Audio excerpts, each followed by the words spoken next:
Hi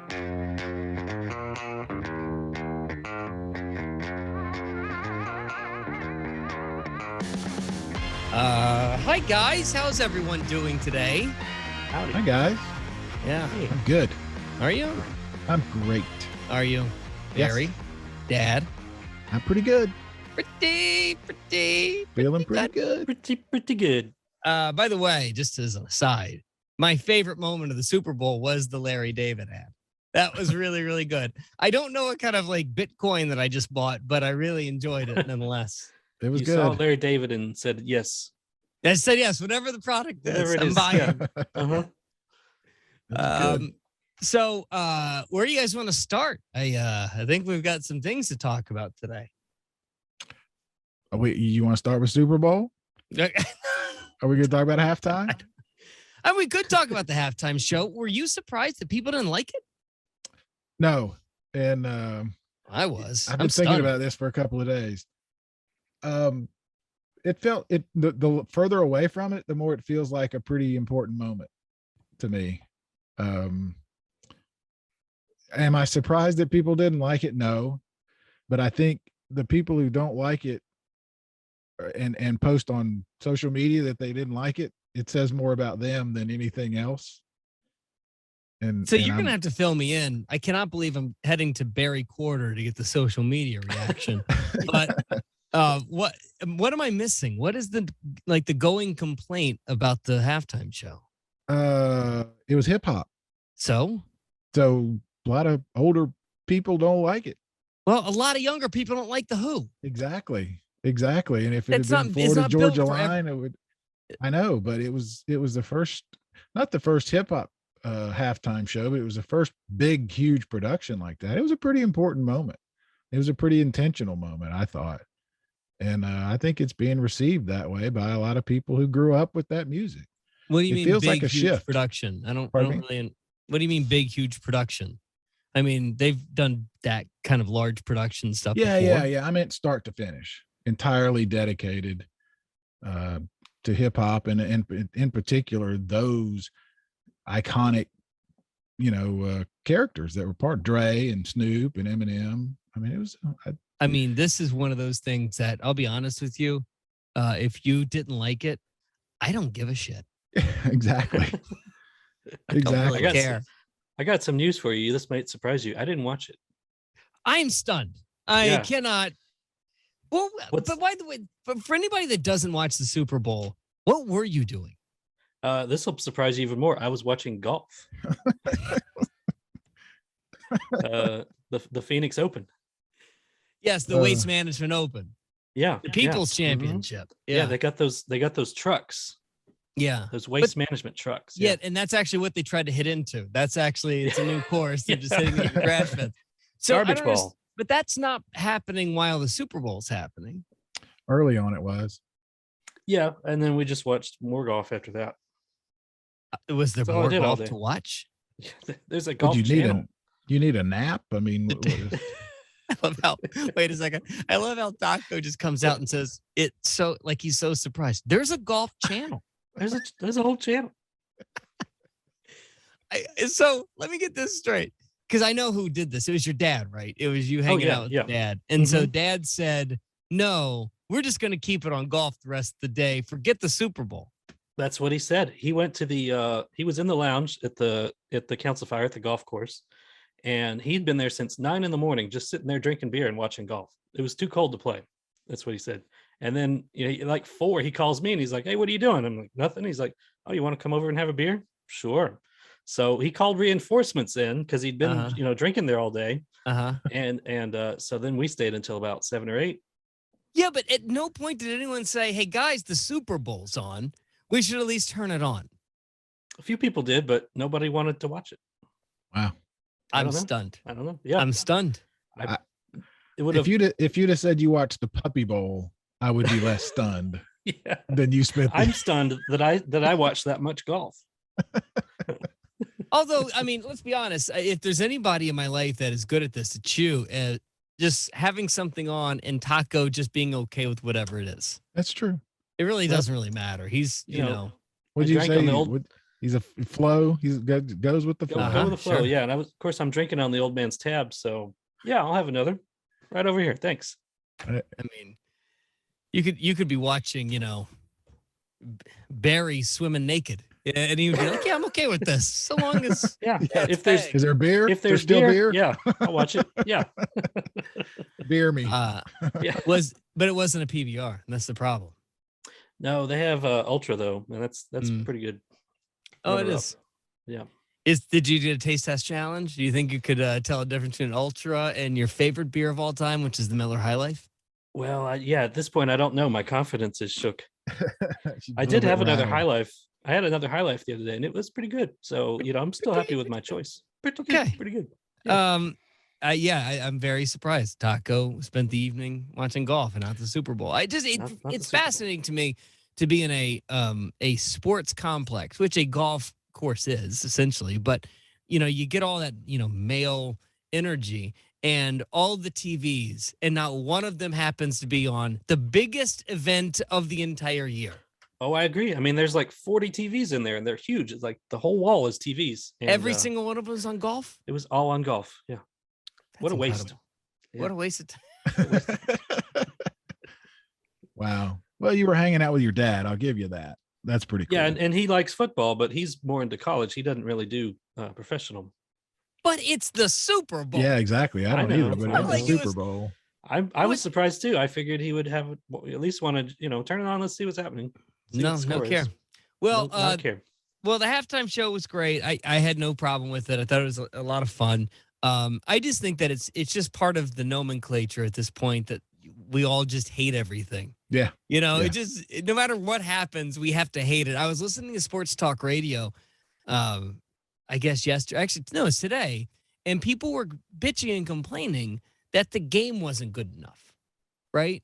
I mean, this is how, the recency bias of our world, they can't even, they need it to come to some, it needs to have a season-ending cliffhanger, or it needs to have a season-ending big explosion like Ozark does. Yeah. If I'm going to like it. Did, but wow. We didn't like the game. People just want to hate stuff, and I don't really understand it. And I'll be honest with you, Barry, I guess maybe it's because I'm older or I just have stopped caring, but I don't even listen to it anymore. It doesn't even come through my radar. I didn't spend any time with it. It was just, I see the people complain. I'm like, okay. Couldn't see that coming, especially from you or whatever. Hated it. Worst one ever. Okay. Is this mostly on Facebook, you think? Well, because that's where you spend most of your time. Yeah, I spend more time than there than the others. Yeah, probably. Yeah. We got to get you off of Facebook. I guess. Okay. Tell me which one. That's where all the boomers are. Let's get to Snapchat. We'll start sending them some nudes, Taco. Yeah. Awesome. Don't need that. I want to get into the real quick, the Jack Antonoff conversation that surprisingly blew up out of nowhere. I didn't anticipate it getting as much traction as it did, but if you didn't follow it, we had a conversation with Jack Antonoff from Bleachers last week. And afterwards, by the way, we don't talk about this enough, how well the Consequence of Sound people do these write-ups, and they spend so much of their time and energy promoting the podcast, and they do such a great job with it. So they did an incredible write-up of the Jack Antonoff conversation, and part of it, they highlighted a kind of, I guess, controversial moment where Jack Antonoff sort of equated Damon Albarn and his description of Taylor Swift as a songwriter to be Trumpian. And I think that got a lot of attention. Consequence did a great job with it. Then it went to Pitchfork and then Rolling Stone, and then all of a sudden NME. And every publication all of a sudden now has the What Podcast, talks to Jack Antonoff, and Jack Antonoff says blankety blank. It was kind of interesting to watch, but at the end of the day, I kept trying to replay it in my head, and I must totally admit I didn't go back and listen to it. I didn't ask him anything about Damon Albarn and Taylor Swift. Yeah, be one thing if you could claim, boy, I saw that coming. I I set him up for that one, old I put pal. that ball on the tee, didn't I? Yeah. I'll get the soundbite. I smell it. Man, I am so good at this. Watch what happens. I will. No, I didn't even ask him about it. I meant to bring up, the whole point of me bringing that up was because I wanted to hear how ridiculous some of his requests can be. And I knew he'd have a good one, and it was Barbara Streisand, right? Well, that was the whole point. And, just to get there, he mentioned being literal, and I thought I'd throw in, maybe I did it subconsciously. I don't even know. But all I did was mention, he talks about, you either a songwriter or you're not. And then I said, well, I mean, if you're Damon Albarn, you think it's a very literal thing. Oh, well, there you go. Yeah, you did put it on a tee. I didn't expect it to be that. Well, I mean, I don't, how would you? Okay, but here's the part that I'm surprised you guys haven't busted my balls about yet, because around here, around the station, it's been a big laugh riot on all Brad Guy's part. So if you go back and watch the video, right when he says the most quotable part of the interview, right? The news part of the interview, he's doing his, you also should just shut the fuck up or whatever he says, right? Literally, if you're watching the video, while he's saying the most newsworthy thing, you see this happen. But I mean, but you know what? I expect it from politicians. I expect it from idiots and herbs and. I'm like, if this video finds its way to, I don't know, Entertainment Tonight or something, you're gonna see this idiot at a radio station go. I didn't watch the video. I think I listened to it. That's funny. I'm gonna go back and watch. This is why you should subscribe to the YouTube channel. You gotta watch the video. If you're not watching the video, what happened was, I guess I was rearranging my chair. I was rearranging my chair, and I hit the lever that sinks you down. And all of a sudden, he's just talking to an empty screen. Like I went down.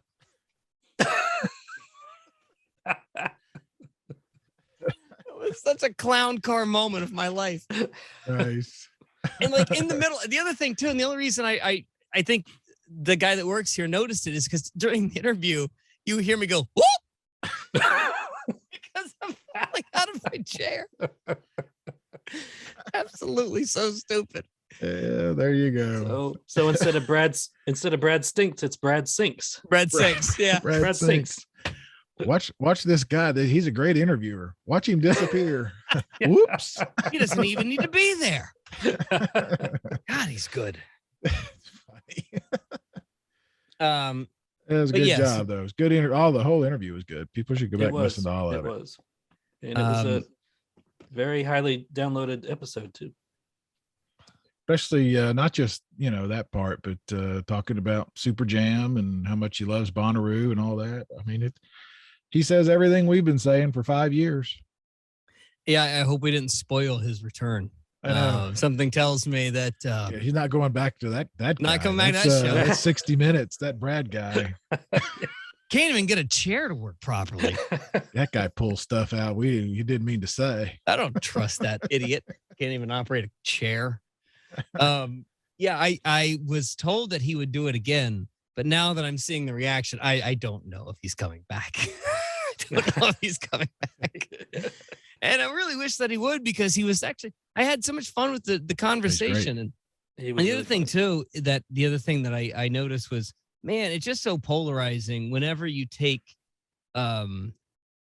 sides or shit on Taylor Swift. It's one way or the other, right? It is the most, it's like Kanye with her. She is the most polarizing of a person in the industry as you can find. So believe me, I've heard some stories about her, and what you don't want is to have her PR people come after you, because she's got a machine. She has a machine, and they are on it. I was going to ask about that. And I like her. I don't know a whole lot about her. What is the deal? Is it just because she's so huge that she becomes such a target? I mean, what has she done that makes her, such a target? Well, first off, I think that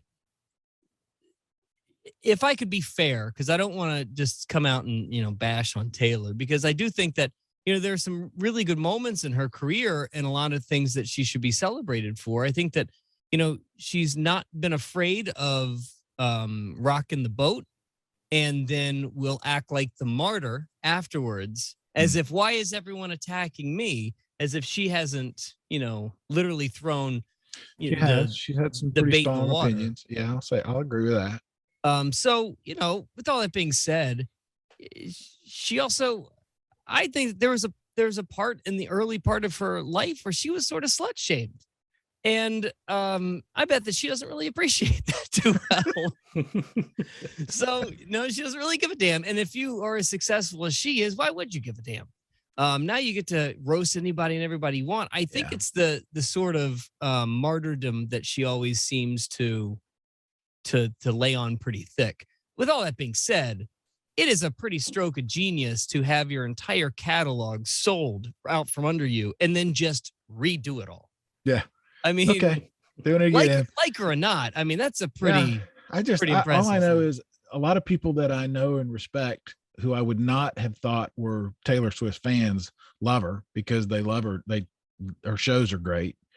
And then I have a friend who is a musician who defends her and says, first of all, people need to realize she pays the salary of a lot of people. Oh yeah. And for no other reason than that, leave her alone. She's an industry unto herself. So another one that does that, and a lot of people don't even know it.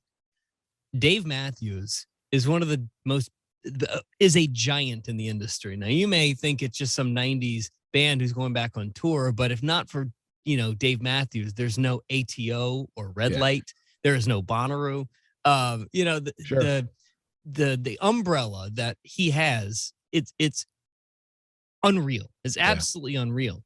And, she's really become sort of that. There's only a few people in this industry that have that kind of sprawling type of, stretch, or sprawling type of, reach. Yeah. Dre, back to the Super Bowl, Dre being one of them. Dre's got a incredible, platform. We're talking there. hundreds, Jay-Z, dozens and dozens, hundreds of people who are employed because of these guys. So I mean, it's not just a few. So look, I mean, and you don't see Jay-Z or Dre or Dave Matthews taking as many shots as Taylor does. But with all that being said, there is some insufferable moments that, she has, been in, and you could probably chalk that up to being a child and young and, who knows? Yeah. Or just having that big a spotlight put on you. We all can sit here and say what we think we would act like and how we would act being that ginormous. Don't know till it's you. So, yeah. Right. I feel like there was something else about the Jack interview that I wanted to bring up, and I don't necessarily remember what it was. And we did find out that it's 1984. All songs from 1984. I think we all could just assume that, but hearing him say it was pretty cool. Right. Had we had some more time, I probably would have, jumped into more Bonnaroo talk, to be honest with you. But we had such a limited amount of time, and I had to set up the tee. I had to, set up the Damon Albarn conversation somehow. Yeah. You got what you wanted and got out of there, man. Yeah. That's a pro. The big news that came down today. Did you guys see what Coachella said? No. Oh, wow. Okay. This just came out earlier. And if you're listening to this on a different day, you probably already know, but the news came out that Coachella was going to drop all COVID regulations and restrictions from their festival in April. But I don't know if I can see a calendar, and the calendar, it looks like April is January, February, March, 2 months away. And they are already dropping all restrictions. So you don't need a negative test. You don't need a proof of vaccine. You don't need literally anything for 150,000 people. Your thoughts, Barry? Anything? Not surprised. It feels like with all the others, what Walmart did the same. It feels like we're heading that way. And what I think will happen is we'll see that, and then individuals will be making their own decisions. I mean, I had a couple of conversations just today about another musician who canceled a local gig. He just doesn't feel right. And yet he was in a luncheon room with about 35 people, no mask. There's one mask. So I'm not surprised. Well, I think of it like, so Mardi Gras is happening right now, and we've been going to parade after parade, ball after ball. And there are moments where I feel a little, a little close, a little tight. So I'll put the mask on, and maybe it makes me feel better or something. Right. That's what I mean. But that is an open air, open to, I haven't paid a ticket for it. I can just walk in and go home, whatever I want to. The only thing about a festival like this is that if you at least have a COVID test or a, proof of vaccine, at least there's some sort of layer of protection. At least it feels like a layer of protection. You don't feel weird about not having that? Oh, I do. That's what I'm saying. But it's an individual. I think it will become an individual thing. Like you just said, you feel weird about it. So you either put a mask on or you back away or go home or whatever. But I think the majority of people they're over it. They're ready. They're done. I'm not saying it's right or wrong. I'm just saying that's definitely the vibe I feel. Well, that's the way that I feel. I did everything that I was supposed to do. I've done all my parts, and at some point I've got to, we got to get out, as my uncle would say, get out amongst them, go live. But it does, make me feel better when I go into a restaurant and they're checking vaccine cards. It does make me feel better. I think it would make me feel better if there was some sort of layer of at least perceived precaution. But the reality is that's probably all it is perceived. Probably. Yeah, I think it's mostly theater. I mean, how many people did we hand our vaccination cards to at a restaurant in New Orleans, and they just like, okay, yeah, fine. I could have handed them an Uno card or something. Yeah. They don't really care. They're just, okay, here you go. You know what? You say that. I did it. I've had that card 6, 7, 8 months. I think I've shown it one time, and that was. Well, you're in a different place, though. I mean, but it's my place. It's whatever. I understand, but I don't know anybody that city has not acted as if COVID was happening since COVID began. They've never pretended like this thing was a thing. Here, Russ has seen it. Here, you have to show it to get anywhere. Which is strange, isn't it? Because you're in a city of disasters. Yeah. Yeah. Yeah. Well, they're not our disasters, But they're disasters, and you've seen all of them. Everything but locusts that I can think of. Oh, I've dated a few. But Russ is right. I mean, if he showed a vaccine card that had a penis drawn on it, nobody knows the difference. Yeah, that's fine. He'll take it. Pretty much. I mean, nobody's checking to make sure that the name matches your ID, and but I'm happy to show it. I'm proud that I got it. It's a lot to put on wait staff. I mean, it's tough enough. They got to check your ID and worry about that. And now you put this on them, and they've been yelled at and screamed at and called everything. So I'm sure they're over it too. But I mean, like I said, I'm not saying it's right. Well, I mean, the other thing too that, not many people talk about is, the state of California, basically they're doing it because the state of California has lifted the restrictions here.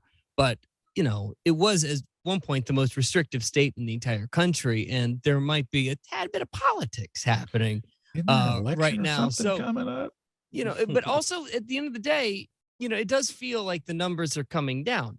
It does feel like this thing is starting to go away, but every time that we felt like that, it just comes right back. Yeah. I'm not saying you're right or wrong or they're right or wrong. It's just where we are. So today we haven't even talked about this yet, but today we're going to have a band from Nashville on Coin. I don't know if you know Coin. Coin's been to Bonnaroo before. They got a couple of really, pretty good hits, including one I think is such a fun song, Talk Too Much. They're a great live band.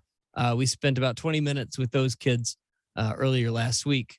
And, I think that they would have, my first thought was, oh, good, we get to talk to some kids who have never been to Bonnaroo. And then I forgot that they were at Bonnaroo. Yep. We're getting to the point, Barry, that, 17, 18, 19 years in, going to this festival, I've forgotten half the people that I've seen. I'd be stunned if you if it was different. I loved hearing the story of how they got there, especially was the drummer. Was that Ryan? That's his name. Talking about it, he told his parents, "Okay, I'm gonna go. Next time I go, I'll be playing there." That's pretty funny. I mean, that's some Joe Burrow bravado, don't you think? I like it. It was a good interview. It's fun. So we're going to talk to Coin, but first, if you could, because it really helps us out, it helps the Consequence people who have been so wonderful to us for the last year. If you could rate and review the podcast, that would be quite helpful. Just takes 2 seconds. I don't know if you need to do it again if you have already done it before, but start a whole new account. Yeah, rate it from a whole new account. Rate and review. It really helps the whole thing, the whole operation. So let's talk to Coin afterwards. I want to talk about a Bonnaroo ticket giveaway. Ooh. Okay. Again, we're going to do that. Nice. Yeah, we're going to do it again. Yeah. Coin on the What Podcast. My home life, because of you guys, is so difficult. Do you know how often my wife walks around saying, "You talk too much"? Every day of my life. I'm so happy that what a beautiful accident. Yeah. I'm so sorry. Somebody finally put it into words. Yeah. Brad's life. You wrote the theme song to my life. Yeah. I'm so glad. Unknowingly, we're torturing you. It's beautiful. Yeah, that's right. It is pretty impressive to write a hook that can be repeated every single day for years and years and years later. As an insult also, So let's start here because you're talking to some fellow Tennesseans, Barry in Chattanooga, Russ outside of Chattanooga, and I left Chattanooga 2 years ago. You're right up the road in Nashville. Let's start at Belmont. Because, for those that don't know, you guys met in college, right? Yeah, around that. Yeah, definitely formative years. Yeah, Joe and Chase met in a music theory class. And then I was dating someone who sat beside them who volunteered me to basically go jam in Chase's dorm room. So that's how the band started. I know a guy. You should call. I think the word jam was definitely used. Oh, for sure. Yeah. At that spry age. Yeah. Is anybody using the word jam anymore, by the way? Nobody's. I mean, no, I think they use free trial. Free trial. That's so good. Were you just looking for, somebody to free trial with on weekends, or were you guys looking for a band to put a band together? Barry, I'll be honest with you. I have no idea what we were after. Well, that's what I wondered. I mean, looking backwards, we were had the expectations of being the biggest band of the world, but also the hope of absolutely nothing. So it was a weird time where that you want to make songs that insult people around the world, and then you also you also have no idea what to do or what the next step is. So I'm just so glad I met these people, and it's bizarre. It's bizarre that essentially fate led us to be I just can't believe this is the same people that we started the band with. I feel like there's always some turnover. Yeah, 10 years, right? Yeah, almost. Yeah. Was one of your early tracks "Brad's Hair is Overrated"? Because that would it's the new cut one. me straight to the core. Did you go to school? That always fascinates me, how people get together. I mean, you hear about, we put an ad in the paper or put a poster up on a bar, but Belmont's a pretty serious music school. So you obviously went there for a reason. Was it, I mean, you said you weren't looking to start a band. What were you thinking career-wise that made you go to Belmont? Well, I think each of us can speak to this, but moving to Nashville was more of I think we all saw it as somewhat serving as an incubator for our creativity, and it just felt like fertile ground at the time. It just felt like the next logical step, and not as terrifying as LA or New York seemed at the time. It was just a baby step forward.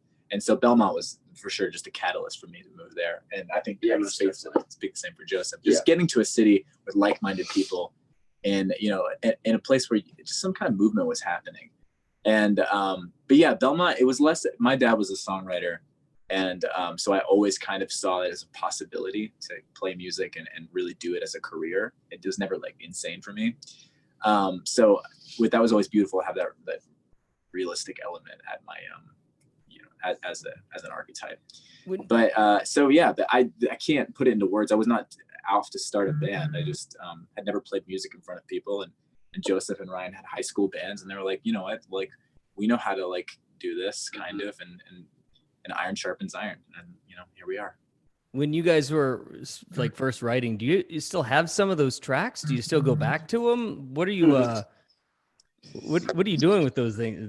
Yeah, honestly, we wrote 4 songs because the goal of the band was to play like just like one show, just see what happens. I just wanted to feel what that felt like, and I had just recently been to my first concert around that time. It was just like, this seems like what a beautiful connecting experience, and I really wanted to experience that for myself. And like I said, they helped me, but we wrote 4 songs. So we played our first 4-song set, which was 13 minutes soaking wet. And we actually put those songs out, and that's kind of what those songs led to. We've actually never not put out a song. I don't think that we've written a bunch now, but like around the early stages, we just kept putting out everything. Whatever we had to date would get released, and then would help us have a longer set list. Yeah. Where was the show, by the way? Oh wow. So it was there was a magazine that existed briefly in Nashville. I don't think it does anymore. I don't know. It's called Native Magazine, and it was their launch party, which is such a funny word, but it was in this warehouse building that sounded like a basketball gym. So we always joke that we played in a basketball gym because it just sounded like one. So we had like a drum shield, and like we were like the loudest band. We were the first band and the loudest. The first band and the loudest band. And the shortest. And I know we've all told this story differently about the same, but one detail we all remember is that the next show we were offered was by someone from a venue, what was it, like 12th and Porter? Something like that. And they were like, hey, if you guys could just play a little quieter, like we'll get you some gigs, and you can play next weekend if you want. We were like, okay. And I don't think we ever got quieter, but we definitely did the gig, and then one gig led to the next. So it's some pretty lousy A&R advice, to be honest with you. I know, it's like play quiet. Loud was like our genre, That was your thing. It kind of is. I want to ask Joseph and Chase, when Ryan's girlfriend approached you, how many times did she have to keep suggesting it? Was it first time or? It was the first time. I don't know because I wasn't there. I still don't know the story. It worked out well, obviously. I ended up hanging out with Ryan like 2 days later. Yeah. Became buddies. Yeah. So she just really overheard us talking about starting a band. She was like, you guys need a drummer. And just really volunteered the rest of his soul to us for the rest of his existence. I'm 10 years in the saddle at this point, so yeah, it worked out. Good. That'd have been really uncomfortable if he sucked. That'd have been. I mean, no, we got the free trial. I feel like we all sucked, so it was good. It would work out. Yeah. Thanks, Kristen. And you guys just decided the fertile ground of Nashville. I guess proved. Good for you. You stayed, and you never decided to bail. Why is that? I mean, we definitely chose. We moved away, and we've kind of. It'll always be home, and it's always going to be roots, and it's always going to be where we leave for tour from. But I mean, who knows? Who knows where we'll be forever? But we definitely love it, and it's always served as a reset. So even times we've spent so much time in LA, or Ryan moved to LA, Joseph moved to Brooklyn for a while. Mm-hmm. It's always that means of just like reset and come back to the roots, and it's always serves as such a wonderful home place for us. Speaking of drummers, Barry, I got news this morning that one of our best friends in the world, Jared from Repeat, had you on their podcast. Recently. Yeah. Jared's a good friend. I mean, I've known him and his wife since he was working at Burger Up, and I used to work on the same street, and I feel like we were just kind of doing the scrappy, part-time job thing for a while, and it's been cool to watch him and his band flourish, and he's kept up with us too. But yeah, they're great people.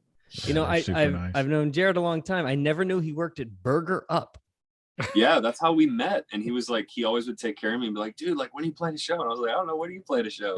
We had like a fun relationship. So he's a good guy. Nice. So when you get the records done, you get the tours moving, and then you get the call from Bonnaroo. That first show that you did in 2017, talk about that, what that meant for you in your career, if it meant anything, and what that entry into festival world is like. Yeah, honestly, I think at the time, it's so part of the zeitgeist, especially like in Southern culture and just America in general, you know. And I feel like there's something about, whoa, this, like, Russ just showed up. What's up, Russ? How's it going? He must have. I've been here the whole time. What do you? Where was say hi to Lord Taco. It's literally going to be on his tombstone. I've been here the whole time. I like that. But yeah, there's something really special about being from Nashville and it being so close and almost like a hometown show, and just to participate in such a cultural moment was really special, and we're so glad to be playing again this summer. Along those lines, I don't know, Brad, if you looked at their tour, this list for the next 2 or 3, 4 months looks like somebody's wish list, right? I mean, this is pretty sweet what you guys going. You've got where to go? Top of the list, Harrisburg. Oh, of course, yeah. Later this month, let's start there. But then you go to Dublin, Belfast, London, Cardiff, Liverpool, Birmingham, I'm skipping some, Glasgow, Leeds, and then you've got Shaky Knees, Forecastle, Governor's Ball, and then Bonnaroo. That's not a bad summer. No, and a lot more to come as well. Yeah. We're really excited. We're super grateful. It feels like, honestly, what you just said really resonates, because we used to look at bands' tour schedules and be like, oh man, that is so sick. Hopefully we could do that one day. I know it is special. It's crazy when it's I appreciate you putting that perspective, because we've worked so hard for this, and you know, you walk inch by inch, and you were like, of course I should be stronger than yesterday. Of course I should do better than yesterday, but nothing's guaranteed. And it's so cool to just take it in and breathe and realize that the songs we're writing are resonating with people out there, and people are assigning their own meaning and to them. It's just special. When you said that Bonnaroo is so part of the Southern culture and the zeitgeist, had you been before? I had never been. Had you been? No. I had friends that started going as early as like 16 and experimenting with LSD and that sort of thing. So I was from Cleveland, Ohio, and had a lot of friends who did like the party.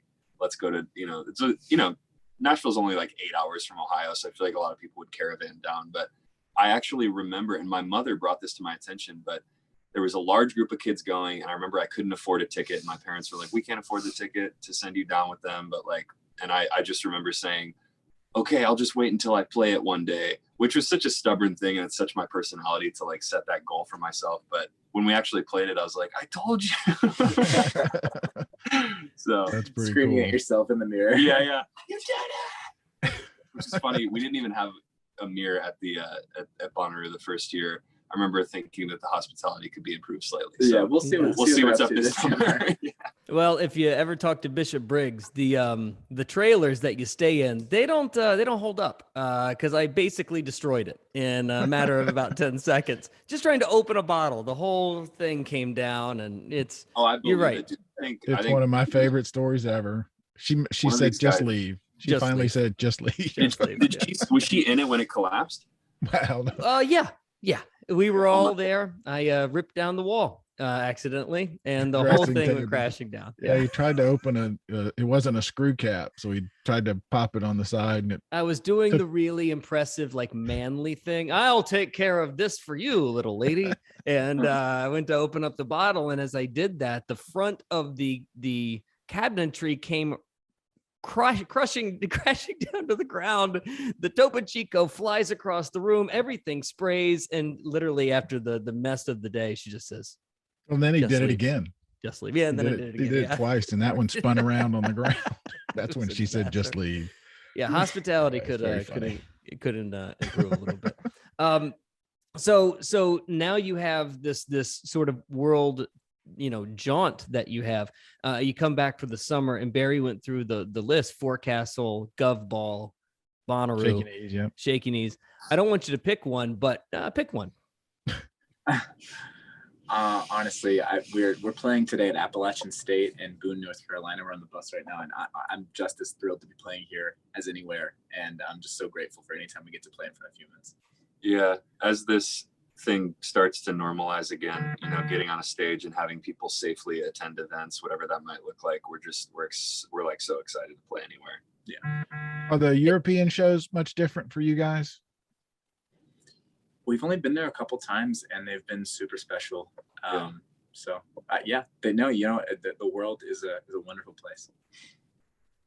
Everybody sings along the same, right? It's crazy. I hope so. Yeah. I'm grateful for anybody showing up. It's great. Mm-hmm. That's really cool. I love the new single. I think that you guys are it feels like you got like a fast track. It feels like there's a avenue for you guys when you start to put something together that is, you know, whatever the next step is. Do you keep yourself in sort of like a lane or knowing where your sound is, or are you willing to pretty much go, you know, and make it Judah and the Lion and try, you know, let's try a hip hop song? Are you that far out of the lane, or do you think that you're pretty in the pocket and you stay exactly where you are? I mean, somewhat of all of the above. We had a really interesting time in 2020 with, you know, of course, tour getting canceled. I'm sure everybody had a wild year, but we just set out to write as many types of songs as we've wanted to write over the years, and kind of, instead of letting our influences creep into our music and the way we see it, we just embraced and fully jumped into, you know, being like just paying homage to our inspirations. And so we were able to get out a lot of things that would have otherwise been kind of squirrely to put into our songs. So by getting out a lot, I think that it was such a good period of time where we were able to really experiment with things and really hone in on what we love to do and what brings us the most purpose. So no, we don't have a lane other than to do what feels right, and you know, give the song the love it deserves. Somebody told us one time that each song is a universe, and you know, if it needs more trees, it needs more trees. It needs more oxygen, and so you give the song what it needs, and then stop like questioning with the confines of what does the album need? What does it feel more like coin? Whatever these constructs you create for yourself, just give the song the love it needs, and then everything will work out. You don't have to put it out, you know, but I think it's so important to fully realize these things. But you're going to put it out anyway. I mean, we'll see. Because you put everything out. No, Steve, right. That was a long time ago. We probably wrote like 300 songs over the past 2 years. Okay. Well, going back to that first, Chase, when we asked what the plan was when you put the band together, and you said you had no plan. Is it, and 10 years later now, you're still very much together, and we talked about all the great stuff. Now, do you guys sit down and talk about the future albums, or is it very much so? Yeah. We are very intentional then, huh? Very intentional, and a lot of vision planning and goals and responsibilities and assignments. And I don't want to say you run it like a business, but you just have to be, like you said, intentional and very careful with. I've been very convicted by the amount of like love and that people have for this music, and I want to do what's best by it. You got to just trying to respect it. Cool.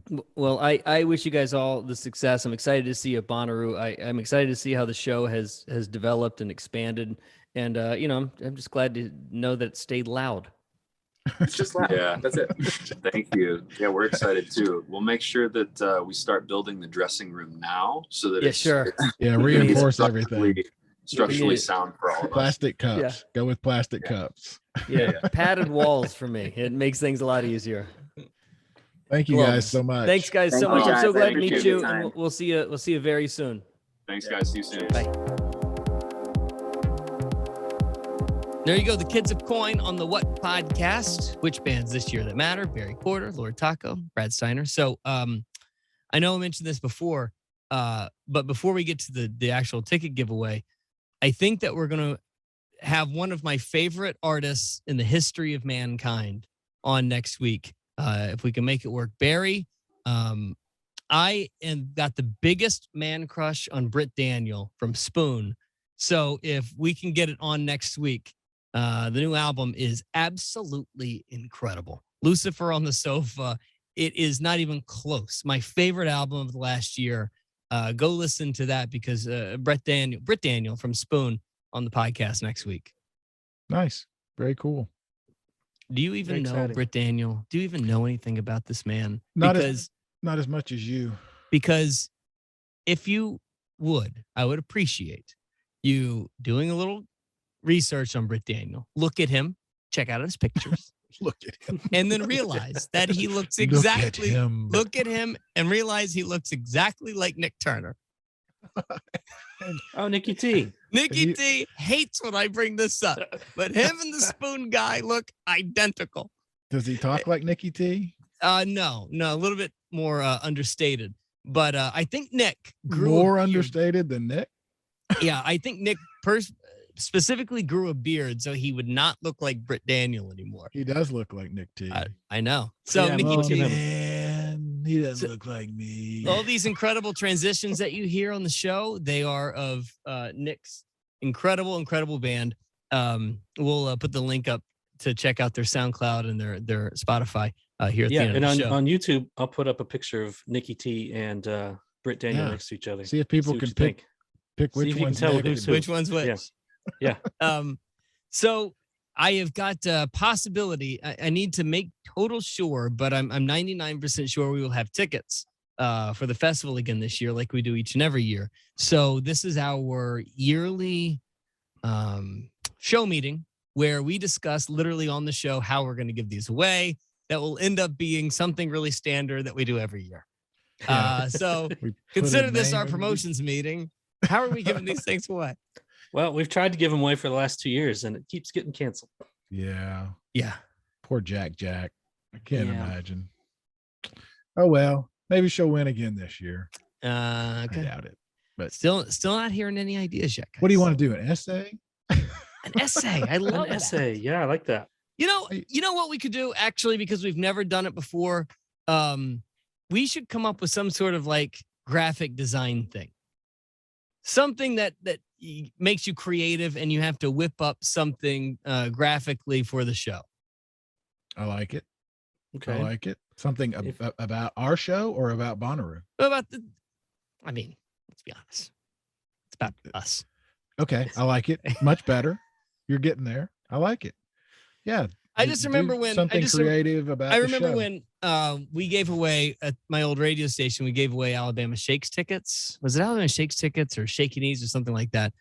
I had like 200 people make pictures of me and Brittany Howard. It was just me and her Photoshop. So it was like me and her. Where it's just like McCartney's head off and my head on Paul McCartney's body, and me and her jamming together. That's funny. That's what I'm looking for. When Cher came to Chattanooga many years ago, the paper we did a contest where we drew like a cutout Cher, and people had to make their own fashion cutout thing. Like that's cute. Like it was great. Real magazines. Like yeah. It was awesome.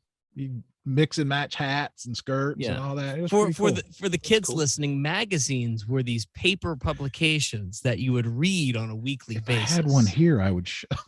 Yeah, they're from the 1900s. So is Barry. Yeah, exactly. All right, I like this. This is a good start. Maybe, we can do that exact thing, Barry. And on either socials or the site, Taco, we give people available pictures that they can use. I took Taco's beard and put it on my face or your face or something. That'd be kind of funny. If anyone touches my hair, damn it. I was waiting for you to go there. If you want to win, stay away from the hair. Stay away from the hair. All right, there you go. Anything else we need to get to this week?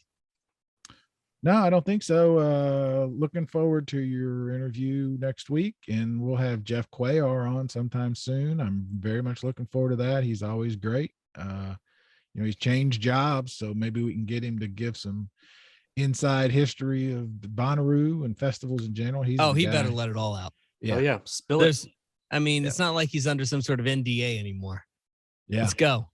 I know people spill it, pal. If you listen to our show before, Jeff. He's been on a couple of times. He knows festivals and he knows the industry, and very excited to talk to him. So we got a lot of stuff coming. As a very wise man once said, we got a lot of things. Got a lot of things. All right, Lord Taco, Barry Corder, and Brad. We'll talk to you next week on the What Podcast. Bye.